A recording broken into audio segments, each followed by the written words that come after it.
Martins. Ladies and gentlemen, welcome. Welcome to another episode of Grassroot Chats, episode 15 from match day 12 in English Premier League. Of course, he had it so good the last time he had to come back. And of course, with his team trashing Arsenal, Mr. Maxman, the Grassroots Rats cousin. And I've got, did I say Grassroots Rats or Grassroot Chats?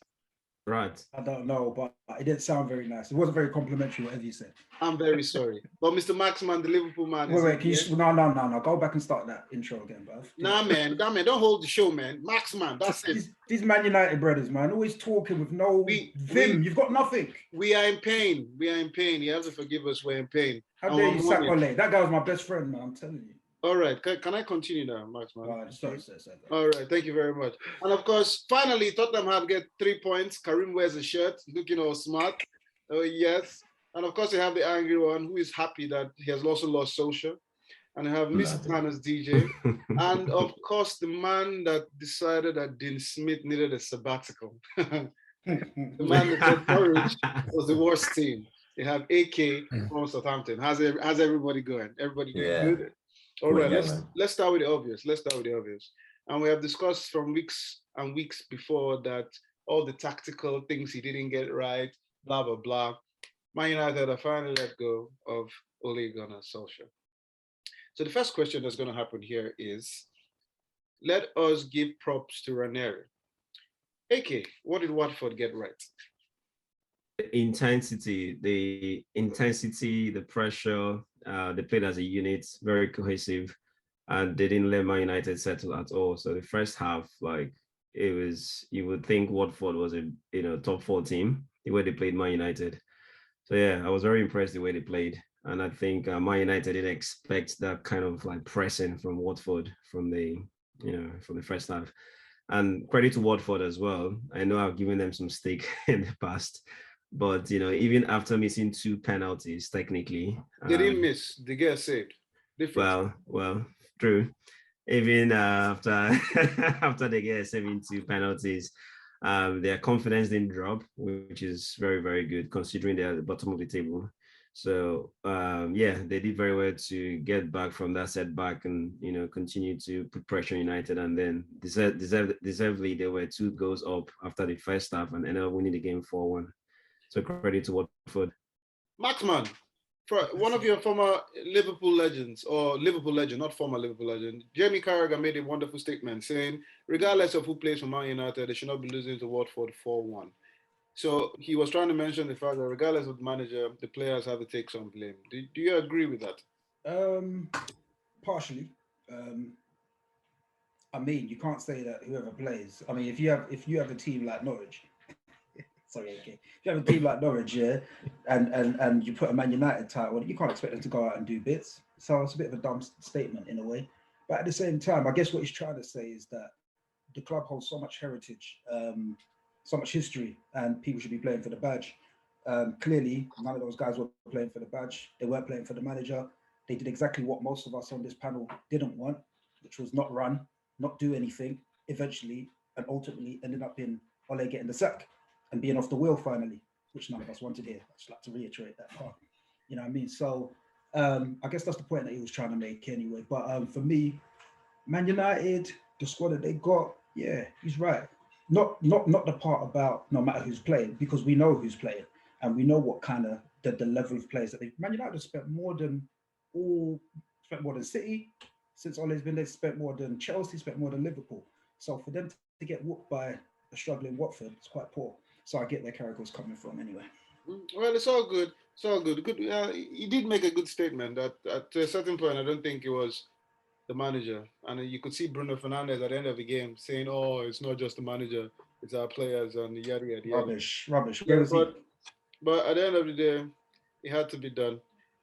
And the rumors that are coming out, Karim, is that a good friend of yours that you have been wanting so badly to come back to the White Hart Lane is interested in coming to Man United. How do you see Pochettino as the manager of Man United? Being a Spurs fan, it wouldn't be nice to see him take control of Man United. Let's just be honest. I think I speak for every single Spurs fan out there. I personally can't see it happening. I don't see a reason why. No, you can't see it happening, or you don't want to see it happening because No, the no, man I said he's honestly, interested. I honestly can't see it coming in. I don't think there's any reason or any point he has to prove to go to Manchester United, unless he like, why would you leave and go to Man United? I To mean, prove it, to prove he you- can win the EPL. That's one, but you can see Yeah. that Mike is trying not to attack, trying not to attack. But Mike, I don't see the point. Like, why? So there's no Would you point not winning the come back Premier to League Spurs to win the Premier League. and do it and win the Premier League? There's no point. Would you Why not come would back to because Tottenham? no, you can't because you can't win the league. That's why he's not coming back to you. Why can't we? You're whack. Man United's whack. Yeah, but you're whacker. What makes you Overall. say that? Because of the position that we're in the table. Right? Just the history of the two clubs. The history of the two clubs. You're never. No. You're talking about Man United are history, past tense. sorry, You're talking once about again, I winning know this the love future. fest between two of you is amazing. But But Mike, whack compared to Man United. What are you talking about? first of all, Come on. as much as I agree with you, what is the other side of the coin? Karim doesn't see why he should do that. Yeah, So I why don't should- think, obviously with every manager there has to be a point to take over that club. Yes, you lot turned around and said that one point is so we can win to win the league. That's a good point. But why would you not do that at a club that you already have history with? Surely, sacked him. for me, Because you sacked that him. would be more of a point. But you Me sacked him. personally. Okay, so Anyone Mike, can go to Mike- anyone can, like, for example, you lot say he wanted to go to PSG to win the Champions League, but everyone's gonna look and say, oh, look at the players he had. Well, look at the players he can have at Man United compared to Spurs. Man's shipping So- them random mans. the question here is very simple. Varane. The question is very simple. Mike, Karim has explained his point. Why should Pochettino go to Man United? Especially now the way things are going and the players they have. Why should he go to Man United? No, I'm not saying that he should go to Man United. I'm saying that there's a valid reason why he could go to Man United. Obviously, he's playing. The moment man's playing FIFA in Paris. I mean, who wants to leave that? But to say that there is no point coming to Man United, given the financial power that Man United's got, given the pull of the Premier League, given that it's Man United, that is also a pull. And also he's getting shit in France anyway. But I'm not saying that he would. I'm just saying that he could. That it is a viable draw, because Karim was on here before, and probably other Spurs fans wanting Poch to come back after you got rid of Nuno, no brains, yeah. But then it's the same. But then it's the same rhetoric. You're saying, why would he come to Man United when he's at Paris? But why would he come to Spurs then? He's just coming to prove a point. What point is he proving? With transfer budget behind him, he can do exactly what he's. So then why not go to Man United then? That's my point. But Man United have got the transfer budget and they've got the players there already, and that's at a new club. Surely you want to redo history at a club that he already built to us to the second in Premier League. Sure, you go to the club that's already made. Karim, so the question then is Tottenham going to let off the funds though for Pochettino? Yeah, they won't. You're with your heart. Would Tottenham, what's his name, Levy, let off the funds? Yeah, took Pochettino came back to Tottenham. I think he's at a stage now where he has realised that he needs to let off the funds. So I feel like apparently it's been. What's the indicator of that? Apparently we've got 400 mil to spend in the next 5 years. Apparently. Okay. So. Okay, but how much? Okay, wait, one second. Exactly. That's the question. One second. Steve, you're a man. Steve, you're a man that loves your structure. One of the first set of people you usually attack are board members of clubs. So I'm going to ask you 3 questions. One, does Karim have a solid point in saying Pochettino coming to Man United doesn't exactly make sense to him? If he's going to come back, he might as well come back to Spurs. That's one. 2, why would he go back to Spurs after being sacked when he asked for money in the first place? And why should he take over Man United if he does? So I know there's loads of questions. So Pochettino going back to Man United is his best chance to prove himself, his managerial credentials, and win the league. Yeah, he's done good at Tottenham, but the position Man United's in, they've got a history of backing their managers in the transfer market. Preach, man. It's not a question mark. Is it going to be Will they back him? They will back him, especially if they get him in. So it will give him the best chance of winning something in the league and proving it, because he's not going to prove anything if he miraculously went to City, Chelsea, or Liverpool. Yeah, none of those jobs are open. So Man United is his best chance to go to somewhere and really establish his managerial credentials, because PSG, everybody knows, even if he wins the league and Champions League, people are going to doubt it because of the side he's got, the funds he's got, etc., etc. The league is in. Going back to Tottenham I think it would be a very bad move for him, because they could say whatever they're going to do. They're going to spend money on all that business there.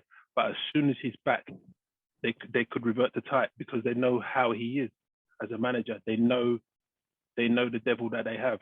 Yeah. If they don't spend money with someone like Conte, who's new, more aggressive, will easily call them out, they're not going to spend money for anybody. They didn't do it for Mourinho. If they don't do it for a manager like Conte, someone like Pochettino, who does play the club line more, they're not going to do it for him. Yeah, so here's a question, AK. Here's a question. Pochettino has mentioned not being happy with the structure at PSG. And a lot of people here have said winning the league, it's normal for PSG. But don't you think winning the Champions League with PSG will actually be a very big step, considering the fact that no manager that's been there has actually won it with them?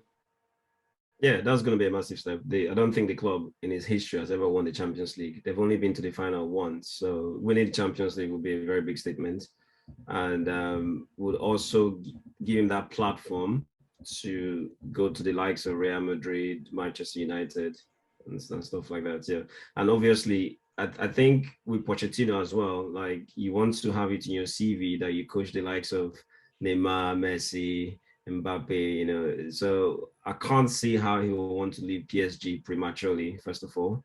And even if he doesn't win the Champions League this season, he'll want to have another go next season. Yeah, but Marksman, the man has said he is interested. Surely, for him, usually managers say, oh, it's a good job, they play around. For example, Zidane said, I'm not interested in the job.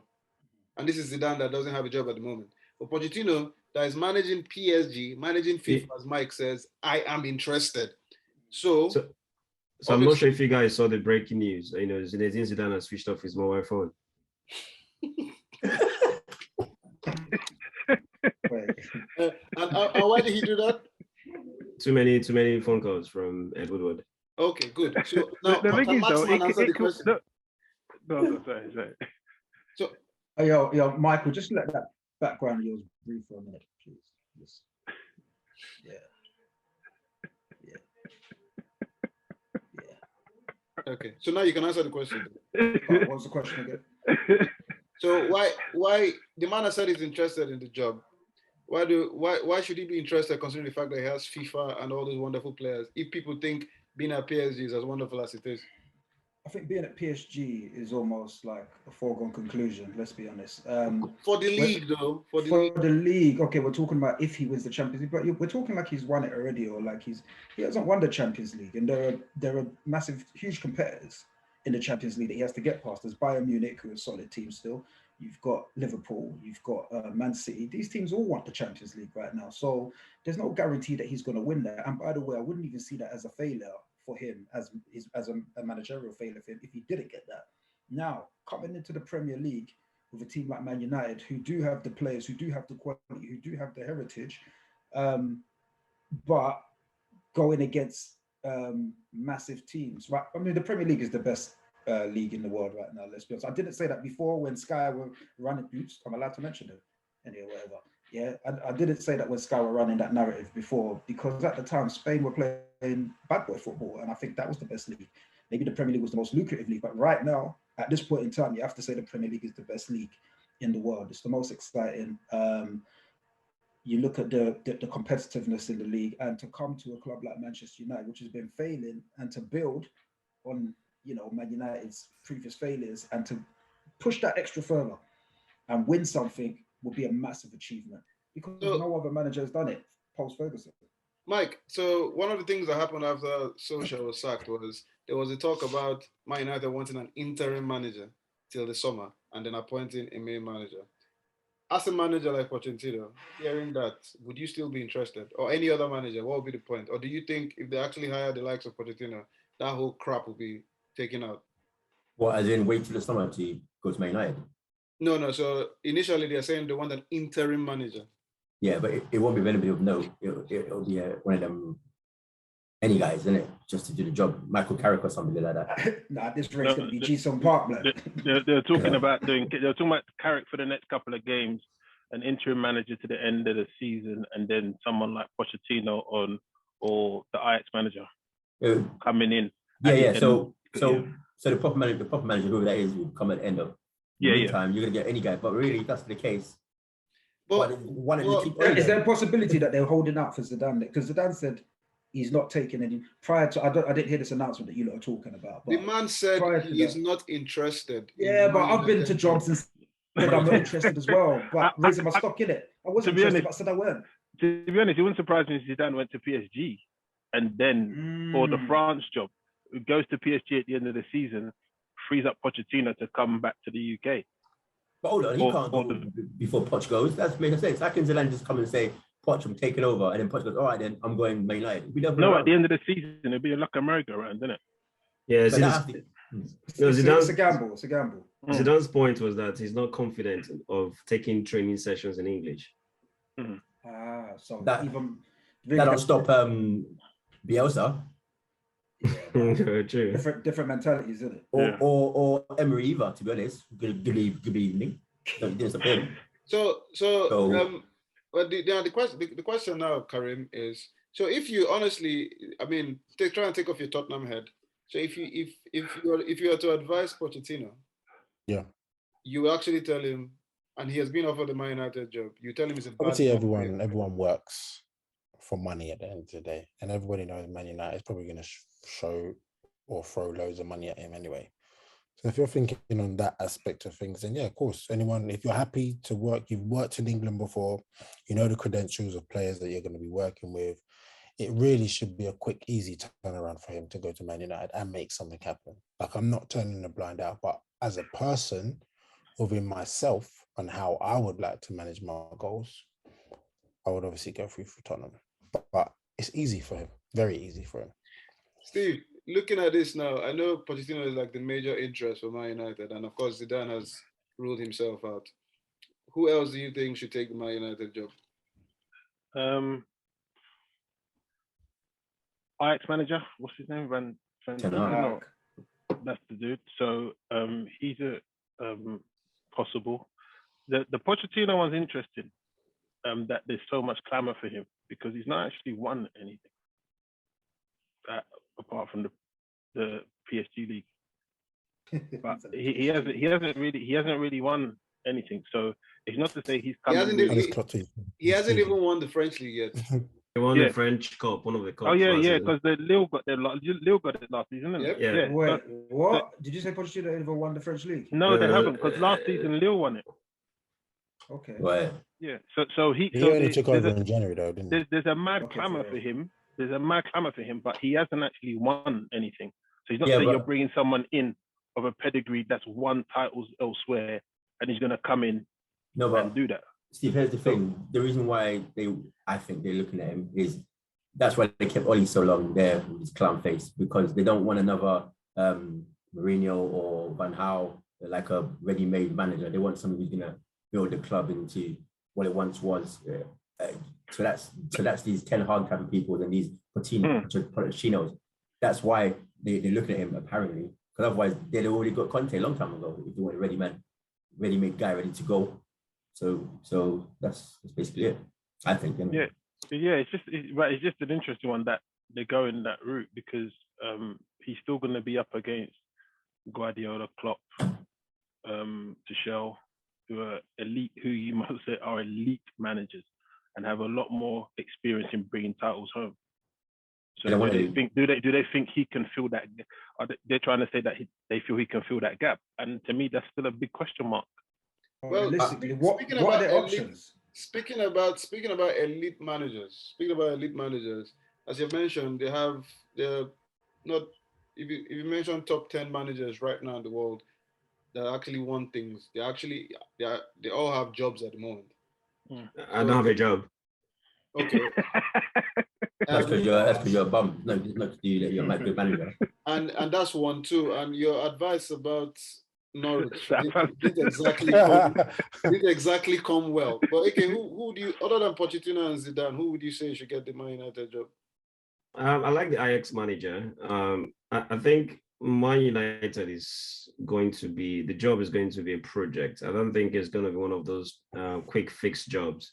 You want a manager that's going to come in, give opportunity to youth, bring in players from the academy, and also, the recruitment has to be good, buy young players and develop and hopefully resell in the future for, huge profit and stuff like that. So I don't think the model Man United is going for is maybe a kind of Mourinho model, come in, take 200 million, go straight to the market, win the league the first season, and then everything crumbles the next season.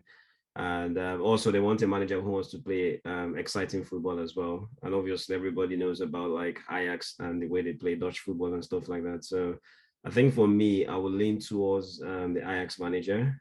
And the fact that he worked with Pep in the past as well is a good plus.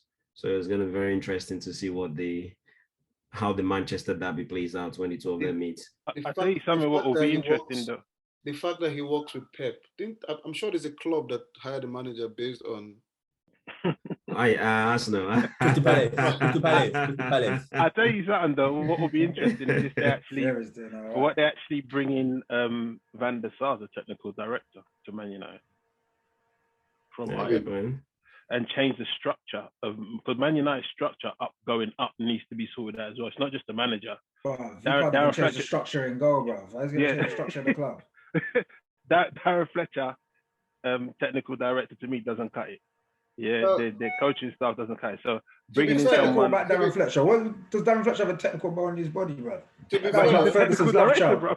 He's a technical director. In terms of structure, though, so Van der Sar that you're talking about being technical director, didn't have the job before he went to Ajax. So if you look at the Ajax structure, almost every position, if not all, is actually being filled by ex-players. But most of them, and that's because the structure doesn't necessarily have to do with the man in the seat. It has to do with the structure that has been laid out. You just need to come in and do your job. So you mentioned Darren Fletcher, who has just gotten the job for less than a year. So, and right now, in terms of movement, he has probably been, as a technical director, he has probably been in the most lucrative market Man United has had since Fergie. So you can't possibly say, oh, he's doing anything bad. The issue right now is that Ed Woodward, the rumor is that he might actually stay instead of leaving at the end of the season. That's where... What, because Solskjaer's gone? Which is where issues are. Well, I mean, Solskjaer... Sorry, just a quick one, boys. This is just for my quick benefit. I see something flash up with Dwight York, and he was upset about himself. What was that about? I didn't get to read it or listen to it. What was he kicking off about?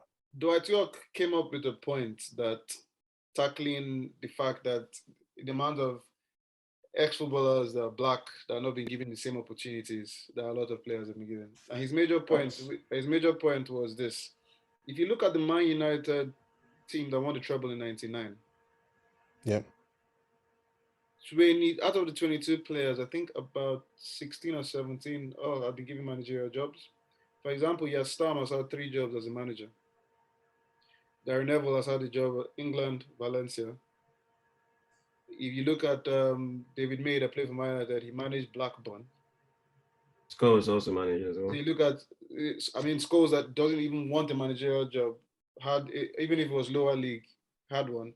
Giggsy had one. So he said one of the things that happened is that he applied for a job for Aston Villa, being one of his old clubs. He got an endorsement from Fergie, which a lot of other players go and get an endorsement, which helps. And he wasn't even called for an interview. So he's saying, when you look at the amount of former players from big clubs, Man United, every other club everywhere in the world, he mentioned Lampard and Gerrard. How these guys have gotten jobs. I mean, Lampard got derbied, and now, so he's saying black players don't even get given the opportunity.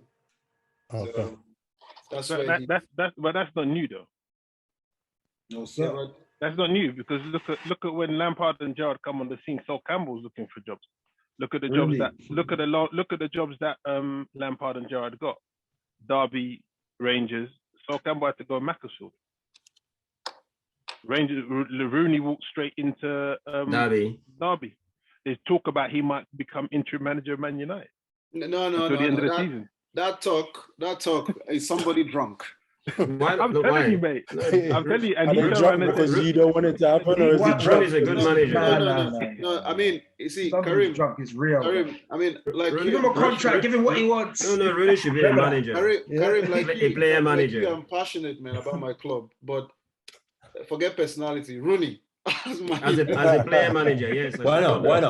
Yeah. I'm telling you, because Derby's on 0 points, yeah, Okay. and they're saying about until the end of the season. No, so- and he come out and said that, if it'll be hard, something he couldn't turn down if they come calling. No. First of all, Derby, they were hit with the administration ban. That's why they got. Yeah, 21 points they've lost. Yeah, so that's why I think they're minus. The 2. zero. No, the zero now. Yeah, so I mean, as AK says, it's if you want to, Man United is a project at the moment, so gradually building. And if you want to build somebody, in the likes of Pochettino, yes, he hasn't won anything major, but he has proven that he can take a club from one spot to another. Oh, okay. And what Solskjaer done? And what Ole done? Yeah, Ole did that. Ole did that too. He got you as far as he could. Yeah, but you see, the difference Ole is, You were second, remember? yep, he showed progression, but then he couldn't keep it. That's the thing. So, and then the same. But by your account, he did show progression. He was third, then he went second. Yeah. No, it was 6th, 3rd, 2nd. That is Well, progression. Well, But yeah. then his best ever window, he had the worst spell he has ever had, or the club has ever had. Yeah, but it's not finished yet. The season's not over, and you just cut him off too short. I think you should For give no him time. reason. Yeah, if they gave him more time, he could have won the Champions League. So AK, more time. Mike, more time. Maxman, more time, yeah? I think he needed more time. Also, what the hell is that got to do with Rooney anyway? When we just said that you guys are going to have an interim manager to the end of the season, so why can't Rooney do that? I don't get it. Mike, once you run the board of Man United, please hire Rooney, please. Yeah, but why can't I don't know the answer to that, but once you run the board, please. I'm gonna give Eddie a call. Eddie, we'll give a call later on. No worries. Fergie As as well. long as it's you run the board, you could call Rooney. Oh, dear. All right. No, I'll call back. Solskjaer, call him back again.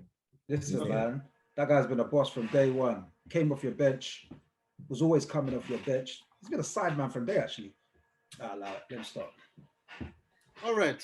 Now we can move on from Solskjaer. I'm sure he's somewhere having a tea and relaxing and watching Grassroot Chats.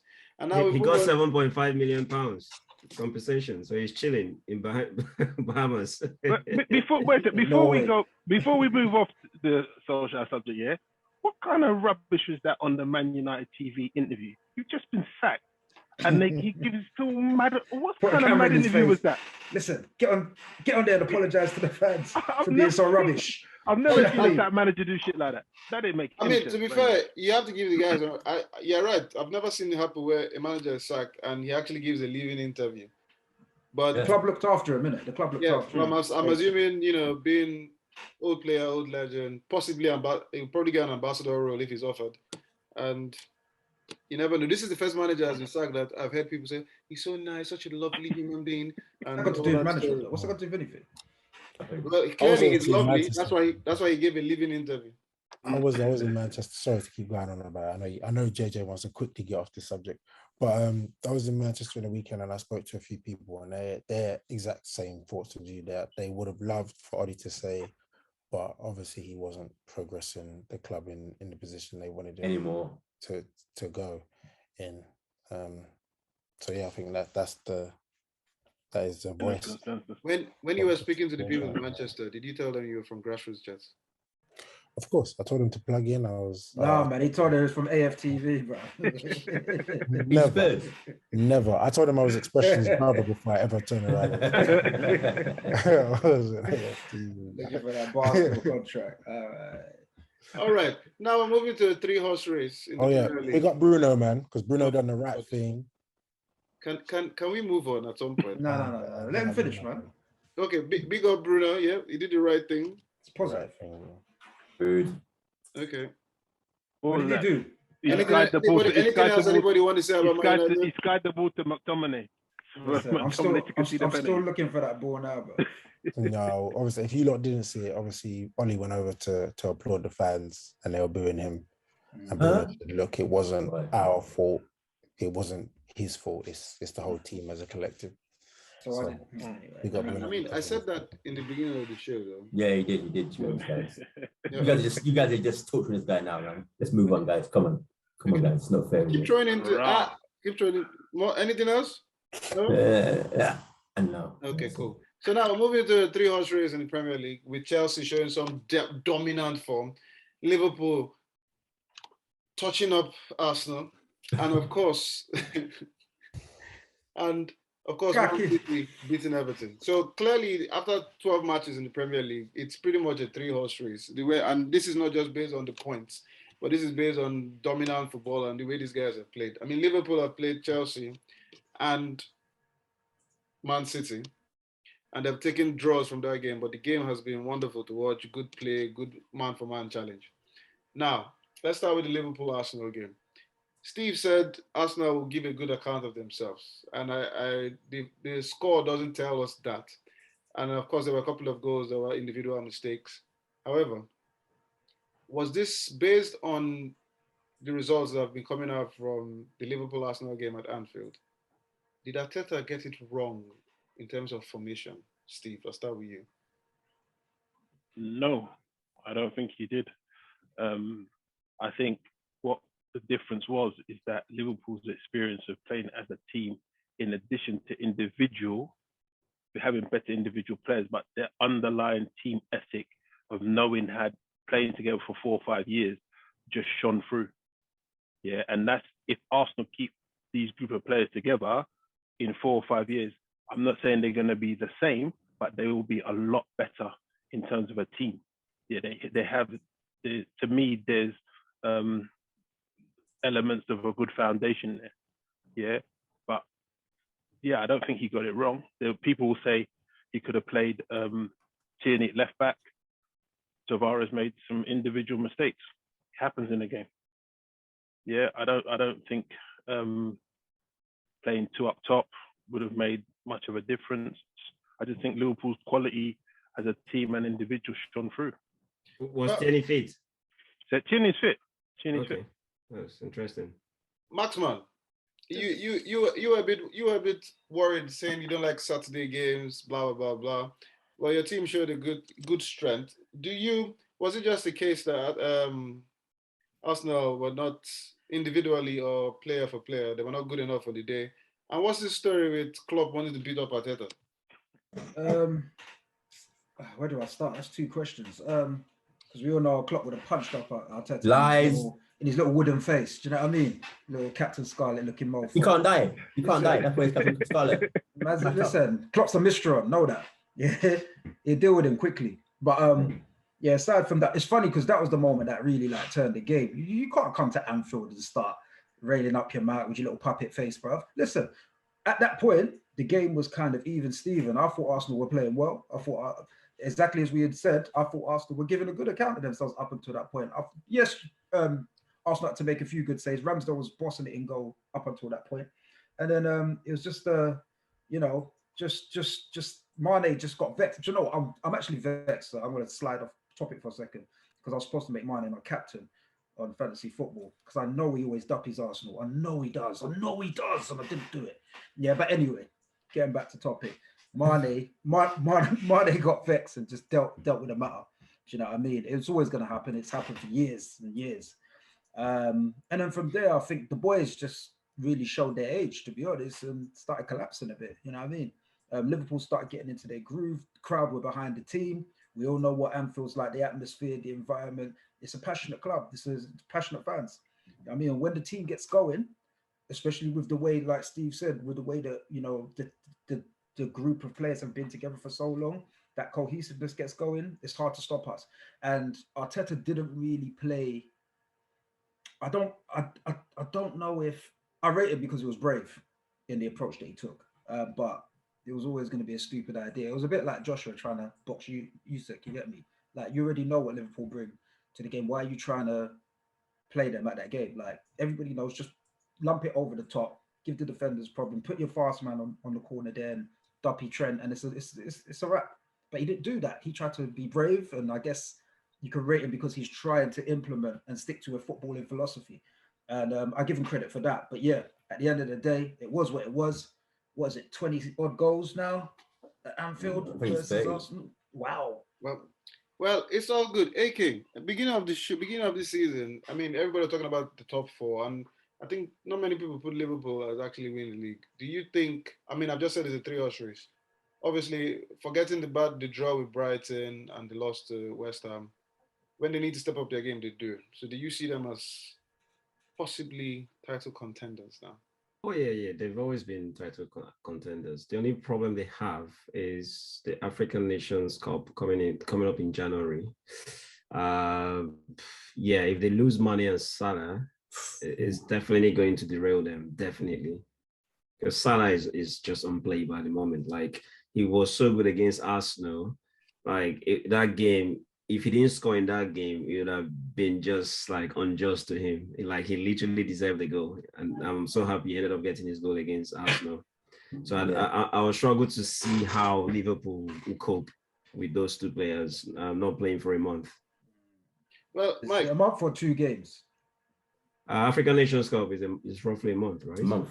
I'm hearing that they're only going to miss about 2 games. That's what I'm hearing. Well, the assumption is that what if the countries get to the final? Senegal and Egypt. Senegal more so because they have Senegal is much stronger than even Egypt. Egypt is good as well, so they're not slouches. Hopefully they get to the final. I think the bigger issue here is that Origi's injured. I heard Jota's injured now as well. Firmino's injured. Firmino. Yeah, but it's still time, man. African Nation starts in January, doesn't it? Yeah, January. Yeah, but it's also adding to that the COVID effect, because where they're coming from, they might have to quarantine and all that kind of stuff as well. So there might be a month plus some additional time as well. And then malaria as well. Might get a little malaria. This guy, yo, bad man. Why are you so bad man for? Chicken pox. You guys are bad human beings. You're all bad human beings. Anybody listening to this show, please ignore the malaria and chickenpox statement. What? People don't get malaria? When they Views and opinions. Malaria doesn't spread like COVID and all that story. These boys have lived too long in Europe. Ladies and gentlemen. What are you talking about? So you tell me you can't go and get malaria? It doesn't mean I can spread it. No, but I didn't say you spread it. I'm saying he'll get it and he'll be sick. Nah, he's fine. The Scouse blood is in him. You're not doing way too much right now, bro. You're doing way too much. So, Mike, what are the positives you can get from the Liverpool Arsenal game? For positive in terms of, I know Arsenal lost, but Steve and Max have mentioned that there are things to come from Arsenal. Do you see those things coming with time? The only positive I can see is that it's only 3 points, because we already had the 8 games unbeaten. So all this stuff we're talking about, we've improved, blah, blah, we already proved that. Yeah, Liverpool's acid test that we knew we were going to fail anyway. And everyone's saying, let's see where we are at and do good performance, blah, blah, blah. But we're only going to play Liverpool twice, regardless anyway. So it's just 3 points lost. Let's move to the next game. It's not.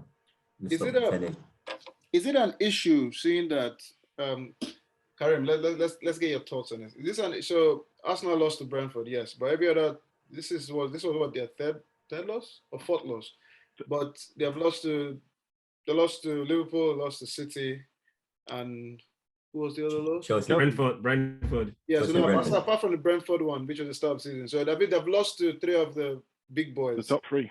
Yeah, so based on what Arteta is doing, do you see them going on another run and possibility of them being in top 4? And please don't use your personal point of view. This is going to be like the judge of character, really, from the Arsenal point of view. Like, obviously, they haven't had a loss in a while. They've been playing good football. So if they do bounce back, who's your next game? Newcastle. Newcastle. So Newcastle and Man United. Man United is easy, don't worry. Wait till Carrick comes around town. Carrick's on the wheel. Yeah, so Carrick's on the tire, bro. What are you talking about? Anyway, go on, Karim. Yeah, I think it is best that they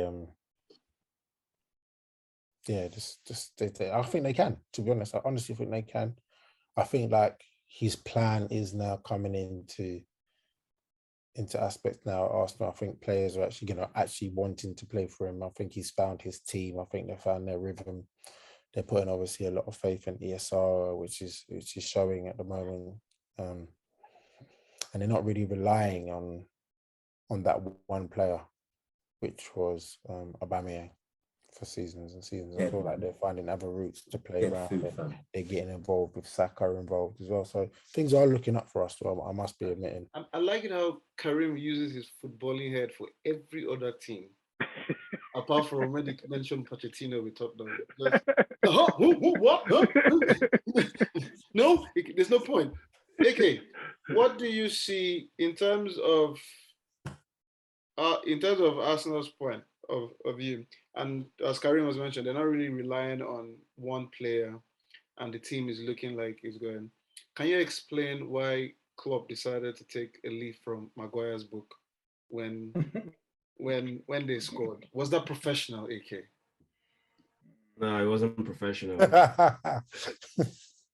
So why did Arteta gas him up for? It was professional. It felt like something you see in a boxing contest. Like he wanted to just beat up Arteta.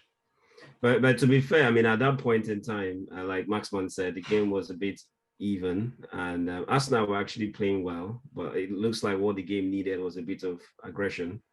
So, and obviously, Klopp had to bring that on his players, and the fan responded as well.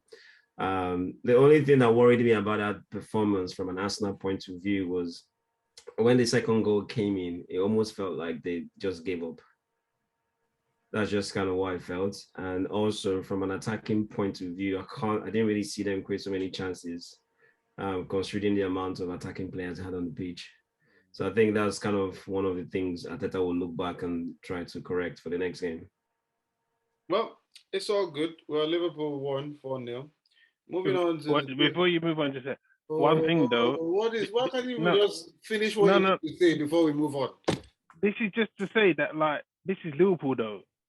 They destroyed Barcelona. It's a different beast. There used to be a point that Arsenal used to go there and just wipe Liverpool. Yeah, I know. But we're not talking about that right now, though, are we? Right used to be that point. There used to be a time when Man United used to win titles. What are you telling me, my guy? There used to be a time Liverpool used to win titles. When was the last time you won a title? I don't know. When's the last time you won one? Like 2 years ago. 2 years ago. I didn't let the panel speak. I'd have to talk. I don't know why you're wearing that shirt. Listen, I'm trying to be nice. It's your show, you don't hit the man when the man is down, man. You're asking me such questions. So stop fighting back then, innit? Put your hands behind your back. You hit me, I have to hit back, man. What are you saying? I have to like keep throwing punches. This is when I slowly disappear. You don't want to get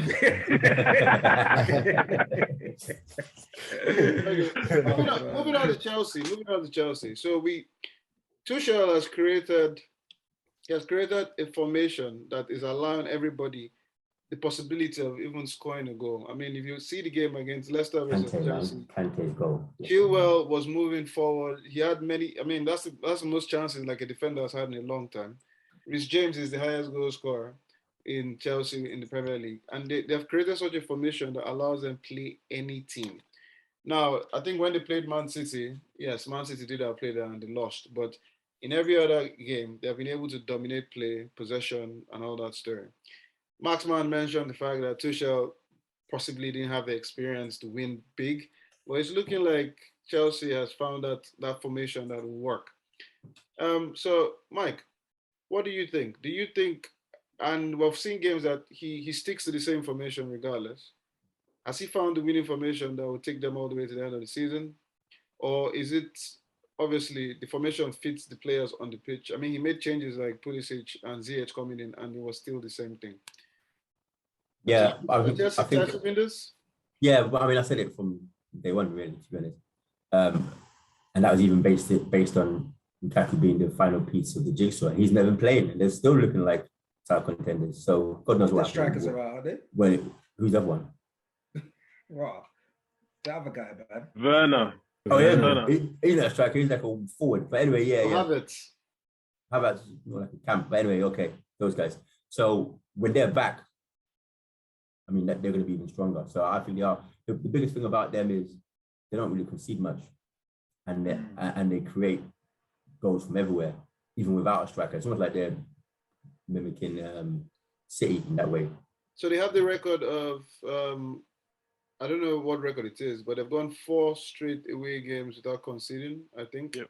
Somebody put a meme about Mendy had played 60 games and had 35 clean sheets or some madness like that. 35 clean sheets. Crazy. The thing about Chelsea is, to me, their current formation hinges on a player that can he go the course of the season, and that's Thiago Silva.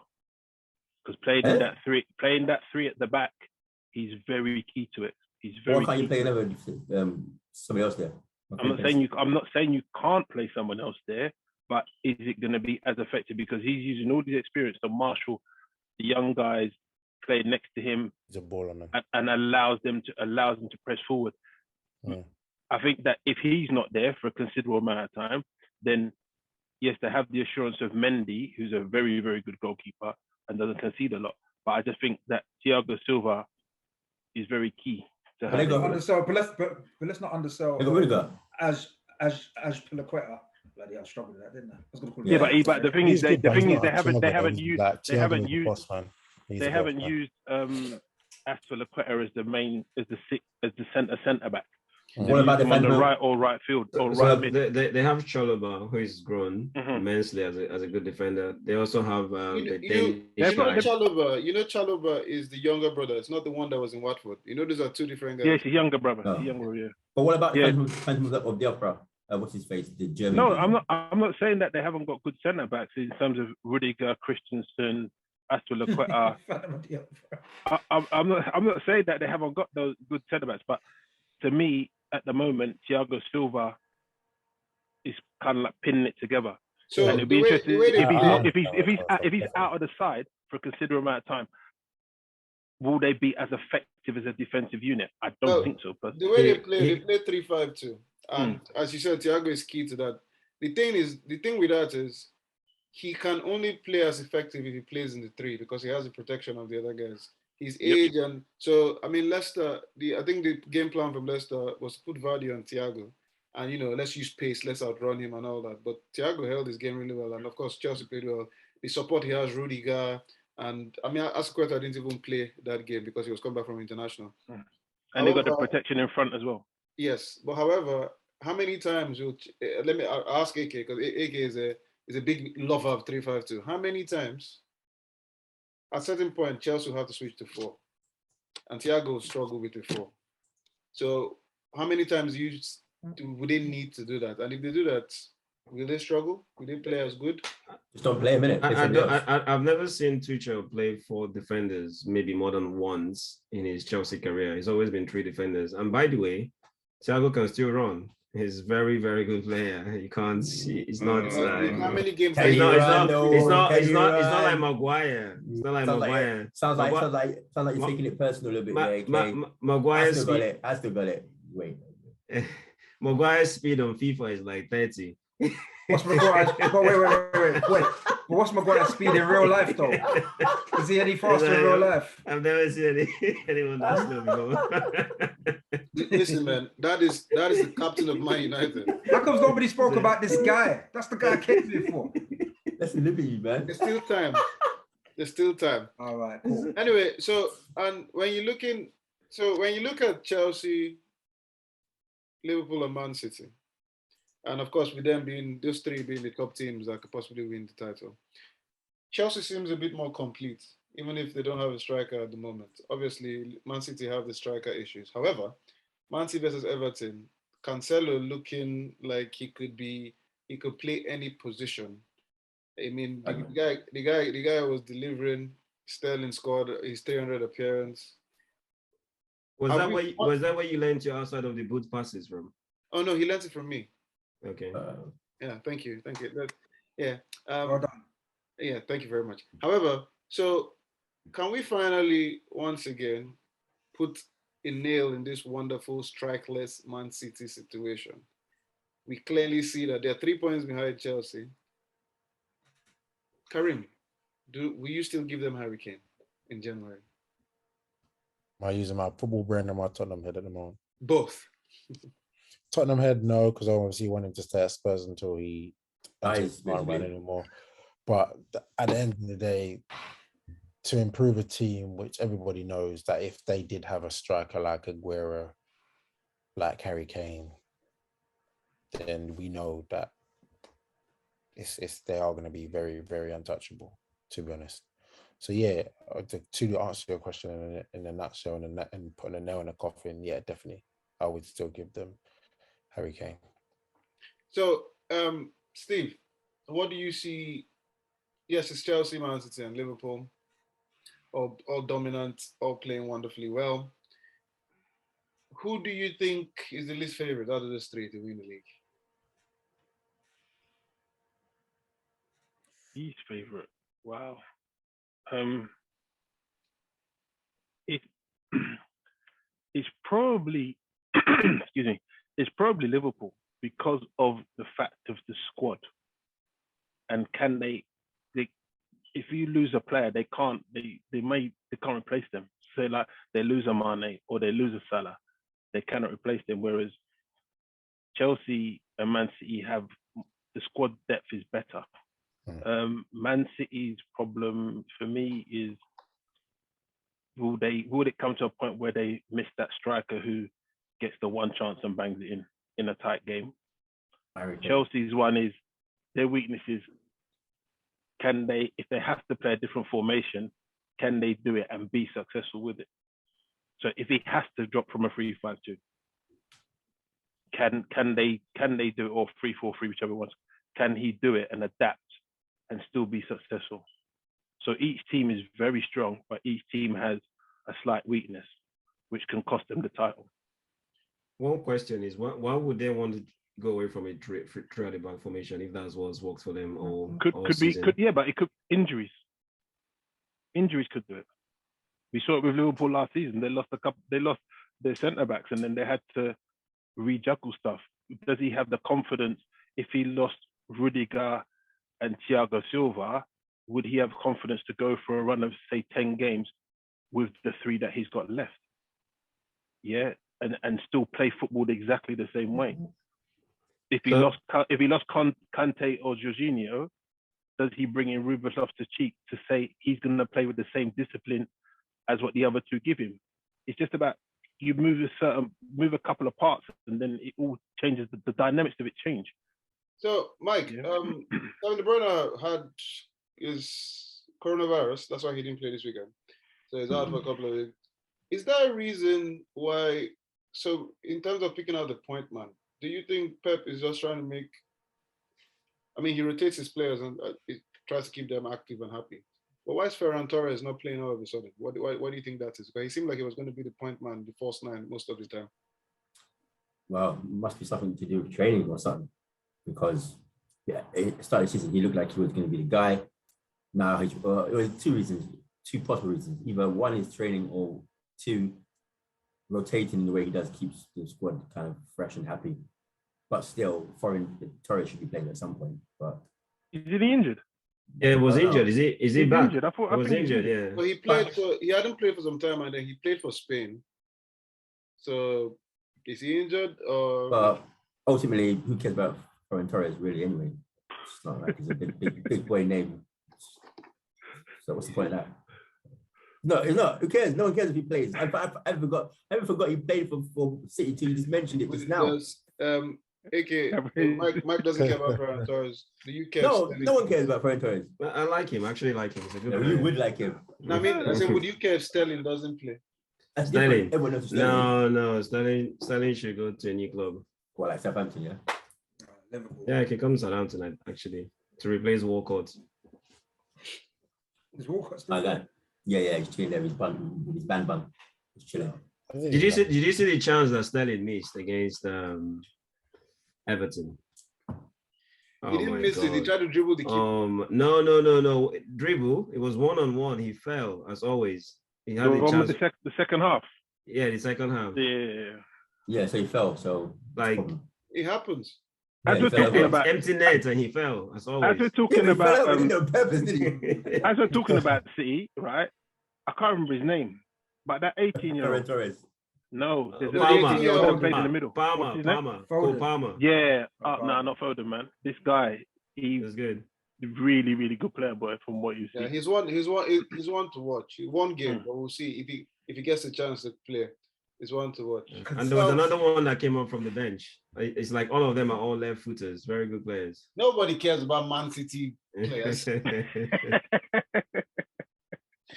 All right, moving on. Let's go to managers and their wonderful impacts in the teams. Let's start with the wonderful, passionate, energetic, emotional Antonio Conte.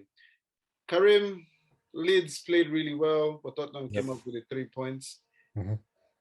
Was that performance enough for you to say Antonio Conte is the man that has brought the thing? Well, he has brought something to White Hart Lane. I still think it's a bit early to say. I love his characteristics that he was doing, getting the crowd up for it, telling how it is really. I love the fact that he's also turned around and said the first half was poor. I was speaking to my guys that went to the game and they turned around and said that it was shocking because I missed the first half, unfortunately.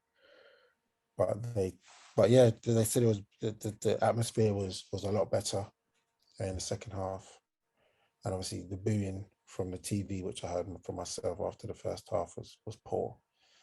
So the fact that he went in there, told them exactly how it was, not beating around the bush. I think Nuno had the same pussyfooting. He didn't really have the boys, you're not playing well, the crowd thinks you're doing well. So it was good. It was good. I liked what I saw, and I think going forward, he's gonna turn us around, definitely. Hopefully bring out the best in players. Mike, He's a bit shocked that Mbonny didn't play. Didn't he play in the hole? That floating role. Sorry? Did he play it on Saturday? No, in the hole.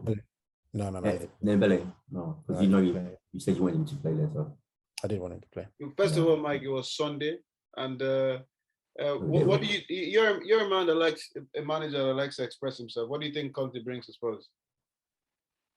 Passion, dedication, don't take shit. All ingredients really that I like in a manager per se, but tactical nous as well. It's not like he's just there shouting the hell of it. He actually knows what he's doing as well, and I think he's a bit meticulous in the way he wants to play. So he'll tell them stand here, be there, get tighter, all that stuff. Where some managers are just there, their hands in their pockets, or just let them express themselves. I think he's kind of half and a half. He let them express themselves, but he also wants them to play within some sort of structure, which is good. So yeah, big times for those nonsense down the road, isn't it? Well, today is to do, baby. Today is to do. Marksman, Stevie G, back in the Premier League with winning ways. Talk to me about my guy. Brighton. Do you see that? I mean, you mentioned the fact that the next couple of games you see them get a maximum of 4 points. Do you has your mind changed from seeing his winning ways? No, I still feel that that's got to be the target. He started off with a bang. If he exceeds those expectations, great. But looking at those fixtures, they're tough fixtures for him, especially coming in new with a struggling Aston Villa team. And I think he's what he did over the weekend was important for him. Obviously, it's his debut in the Premier League. He needed that win, and credit to him for getting it. But let's not forget about what's coming on the horizon. He's still got to beat those teams as well, and they might not be as easy to beat. So for me, the target still has to be 4 points. He'd probably get above that, but I think he has to hit that target about 4 points, and he could be happy with that, and then start planning forward. Okay, Steve, I shall ask you about the wonderful Eddie Howe, who wasn't actually at the game because he had coronavirus. Manager of the hotel. Newcastle is bottom, not right now at the table. Have the Arabs bought this club to go and take over the championship? Or will Eddie Howe save them? I don't know if Eddie Howe has the credentials required to save Newcastle, because Newcastle really need to improve defensively, and he's more of an attacking manager, not shoring up something defensively. And the mistakes and the way Newcastle play doesn't they're gonna have to score 3 goals in every game in order to get a point or 3 points. And I don't think they have the forward line that can maintain that. It was a one-off the weekend just gone that Joe Linton scored a goal. Yeah, that's not good. That might have happened again for a couple of months. You know what I mean? Years, mate. Yeah. So at the end of the day, it's a lot to put on Sam Maximan and Callum Wilson. I don't think that between the two of them that they'll be able to always dig Newcastle out, but they need to show up at the back. And I don't know if Eddie Howe's the man to do that. But Eddie Howe's a footballer, man. What if his best defense is attack? What if, you know, his style of play is footballing, isn't it? So keep ball, whatever. Obviously, you can't do that against the big boys, but I mean, he didn't really have a chance to show what he could do because he wasn't there. You know, so that wasn't really his game. And they still got a draw. And they still got a draw. And should have won it, actually. Yeah, I suppose if he was there, he could have probably made some changes at the back, and then shored it up or something like that, or talked to some players. And then the keeper made a couple of mistakes. Yeah, and take off Joe Linton. Just like, you're not mocking this guy, man. Because, bro, once he scored, it's like a 4-league club. I should have taken him off the way. It's not happening again. Left him on. Did you see the second at the end of the game, man, I felt sorry for him, man. He slipped over. Oh, man.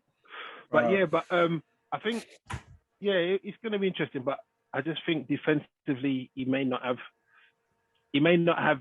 enough in himself to work with what he's got, and whether he brings someone else in, brings a defender in January, and that shores it up. Get a couple of signings. Speaking about managers and their impacts on the team and all that story, AK, how did you see the start of Dean Smith with Norwich against your beloved Southampton? Tell us. They were very lucky, you know. Right. Southampton dominated possession. Okay. And played very well, but then what happened? Norwich just the reball clock didn't come through. The new manager bounce had a very strong effect, and Norwich took their chances and got their second win of the season. So well done to Norwich. One thing to add is that Gilmore started, didn't it? Yep. For the first time in a long time. Norwich. And what's his name? Daniel Farquhar said he's not playing because he's not there to develop other clubs' players. That made no sense. And that was one of the reasons why they signed him from Chelsea on loan, and that was one of the reasons why he refused to play him. And then no sense. The guy played a good game against Southampton, so it's going to be interesting to see if Gilmore gets a lot of minutes, if Norwich's fortunes start to turn a bit. Yeah, this was the guy that was the man of the match when Scotland played England in Europe. Yeah, it's a very, very good player. But can I ask a question? Why would you take something on loan if you don't want to play them? I think it just shows that he's not the one making the decision. Yeah. In terms of players that they recruit. But it doesn't matter if you're developing him for somebody else, as long as he gets you points to stay in the Premier League. That's weird. It's the weirdest thing I've ever heard, to be honest. That's a very stubborn mentality. It's not stubborn, it's stupid. But you cut off your nose to spite your face. Doesn't make sense. Well, it is all good. Well, we've come to that point, ladies and gentlemen, for players and flop of the week. So, players and flop of the week, you choose the wonderful player that was outstanding to you.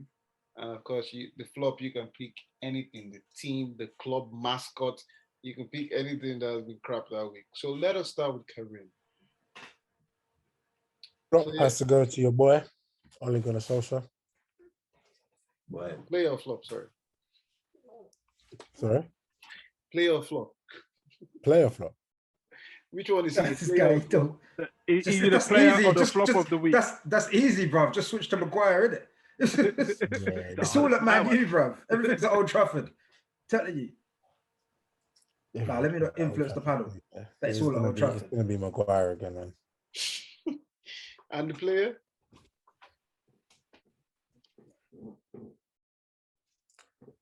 Sergio Reguilon.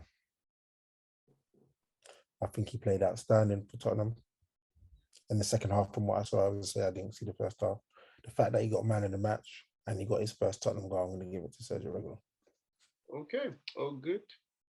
Maxman, player or flop of the week? I'm gonna go positive then negative. So player, I'll go for Angola Kante. That guy is just so bossy. He's we all know him for his defensive skills and stuff, but obviously man's weaving in and out of traffic on the pitch and banging goals like that as well. It just adds to his all-round game. He's a superstar. He's a quiet guy, but he's such a bad man player. Any club would love to have that player. So I've got to give it to him. Playing well over the weekend. Flop of the week easily has to go to Monkey Head. What's his name? What's his name again? What's that brickhead called? Fred Flintstone. What's his name? What's his name? I can't remember his name. The guy who can run. That's his name, man. I can't remember his real name. I've got so many cuss words for him, bro. That guy. That guy, yeah. Hey Arnold. Do you know what I mean? You see that guy right there? He's a fool. He was playing any team for England, and he thought he was a boss again. He thought it was Van Dijk. He thought it was Van Dizzle. Nah, mate. Rubbish. Player of flop. Well, wait, it's Man United teams in it for the flops. Yeah. Just say Maguire so we can still. No. JJ don't want The whole that. no. That. I mean, you got to know, but it's the whole team, all the players, man. Flops get touched up by Watford like that. It's embarrassing. So that's the flop. The you know what? I'm gonna give success of the week to the Watford manager actually. Player. Oh, it has to be a player, does it? Well, okay. You could switch it if you want. Yeah, I'm switching it. I'm saying Ranieri because he got a 4-1 win against all odds. Quite emphatic. I mean, against a big team. Yeah, quite. And he's turning it around. It looks like. So yeah, I get to him. Okay. AK, player and flop of the week. Player of the week. Mo Salah, rolling down the wings. La, la, la, la. But other people's songs. Because he's an Egyptian king. Mo Salah. That boy is just too good. Like I love watching him on TV. Like it's just unbelievable. He plays well against Arsenal. I have 1 goal and 1 assist. And all those talk about him not passing to Mane and Mane not passing to him. I mean, it's not really valid anymore because that was a wonderful assist from Mane to him. So Mo Salah is my player of the week. The flop of the week. Oh my God, where do I start? This guy, like he. No. Where do I start? This guy scored against some farmers and some part-time barbers, part-time traders, Uber drivers, all these guys, they don't even train before they play. Before they go, he went to the camera, he was showing off, and then obviously not even Uber drivers, but Rorschach drivers. When your position was improved, and then it was back to reality, playing in the Premier League, and then we know what he does best, makes mistakes all the time. So Maguire is for me is the flop of the week. You should tell him, And so that's probably still blamed Pogba. Well, sell it, mate. It should have been Pogba, but he didn't play. So okay, Steve, player and flop of the week. So my flop of the week is the Manchester United team because they just didn't show anything of the quality that's on the pitch. Just didn't show anything. And then my player of the week is Watford to turn over Man United 4-1. They played well. It's not to say there was any flukes in there. They played well and ran them ragged. But Harry Maguire is a nightmare at the moment. And the best thing for the new Manchester United manager coming in is to take the captaincy away from him and start afresh. Goodbye. Well, flop of the week for me is... I'm not sure we asked you though, to be honest. We want to know though. Can I ask myself? Is that right? Yeah. What's your flop of the week? You're down bad right now. Okay. Baby Man United. Flop of the week is Maguire. Okay. I mean, I could probably give every single Man United player. However, he hates Maguire. However, he wears the captain handband, so he has to take it, man. And the fact that Man United didn't even play well in the first half. Second half, you get a goal. So at least you could possibly fight for something. And then you as the captain are the one person that lets your team down getting a red card. 2 yellow cards in 7 minutes.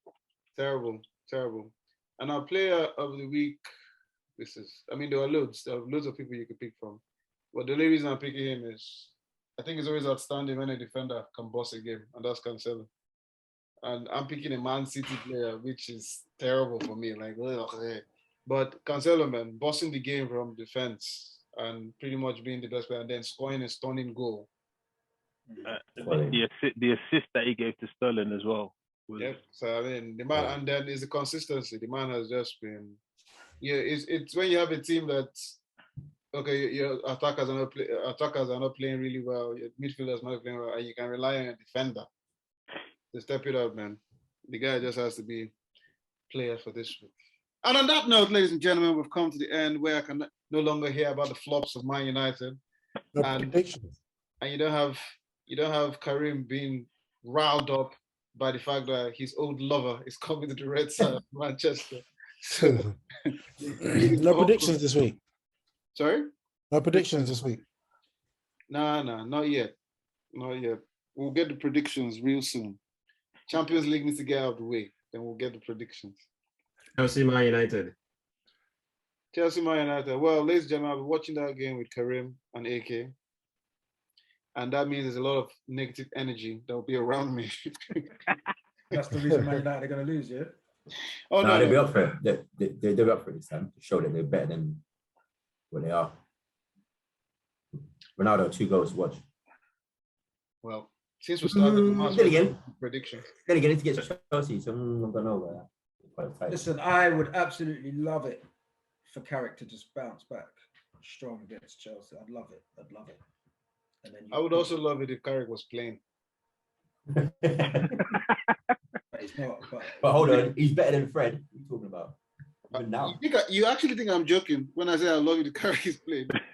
He's better than the whole team. Carrick was all right. He was all right. But, bearing in mind, you know when we signed Carrick in 2006, Man United. It was only signing. It was only signing, and we won the league for the next how many years? He went on for like how many years before he actually lost the league title? So it's Carrick that did that. The man is, well, at least he was a positive signing. That's what it means. But you disagree. They came from Spurs. They were 16 million. Spurs, the same way Southampton has helped. Man United speed the club. Spurs has also helped our success at some point. That's what Pogba should have been doing, but he's instead doing fancy hairstyles And on that note, ladies and gentlemen, before Pogba pulls his hamstring where he is because of negative energy, it's another episode of Grassroot Chats. Good night.